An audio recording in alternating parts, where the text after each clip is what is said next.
So by the time you're done with entering the password, you do a check and next. You enter everything as is.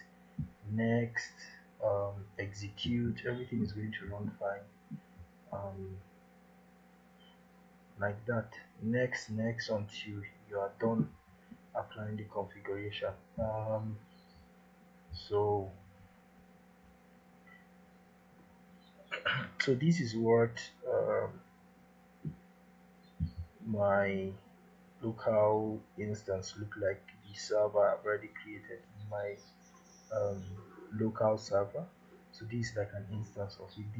This is connected to a database online, and these are other databases online. But this one is locally in my PC. So I've already I'm already connected to it. Usually the first time by the time you click on it, it's going to ask you for your password. Make sure you enter the right password, the password you entered while creating your server. So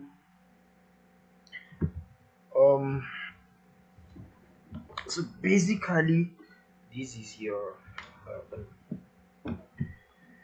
how your SQL looks like, your my SQL workbench looks like. So the workbench is a management tool that you use like an interface, more like a user interface to interact with your server.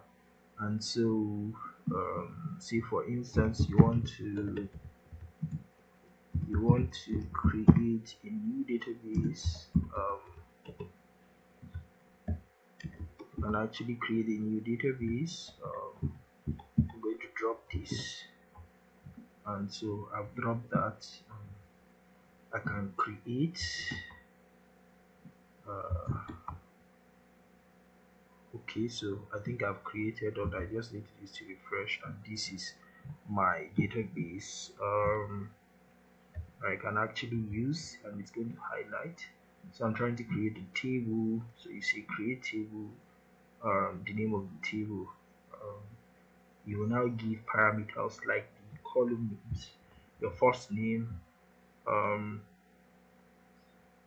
I think I explained. So it will be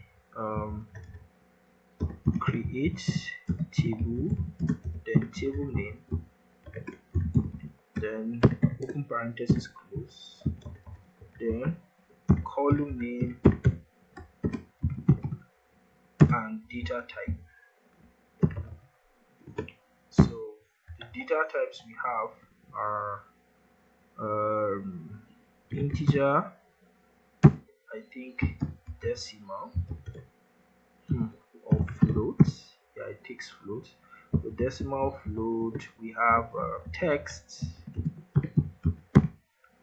which is text that you know, and we have alphanumeric, which is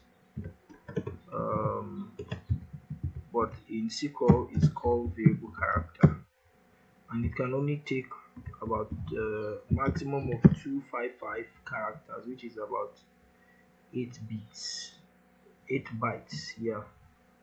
And okay, I think we have date. We also have date type. Those are different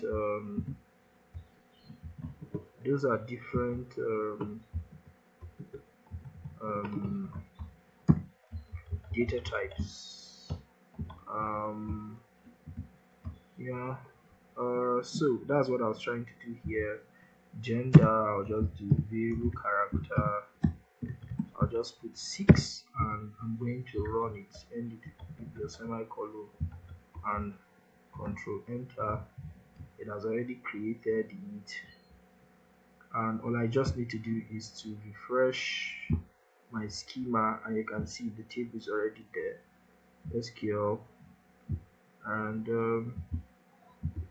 yeah, it doesn't have anything yet. So I can actually do select all from